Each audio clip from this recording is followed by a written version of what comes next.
النبي صلى الله عليه وسلم قال لأصحابه: إن من الشجر شجرة لا يسقط ورقها وإنها مثل المسلم فحدثوني ما هي.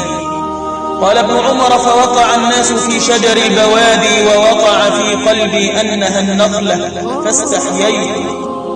فقالوا: ما هي يا رسول الله؟ قال: إنها النخلة.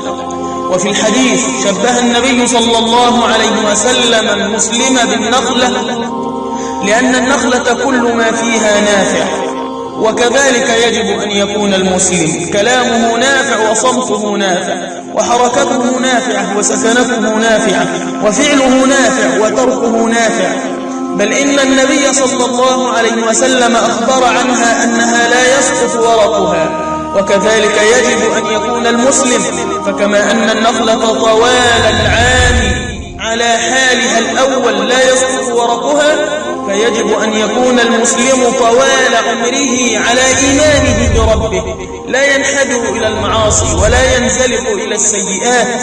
بل إن الحديث بين أدب ابن عمر رضي الله عنهما، حيث أنه علم الإجابة ولكنه استحيا أن يقولها في حضرة أكابر أصحاب النبي صلى الله عليه وسلم: فالحياء شعبة من الإيمان، فكن أخي المسلم مثل النخلة وكن مثل ابن عمر في الحياء. وصلى الله وسلم وبارك على رسول الله صلى الله عليه وسلم.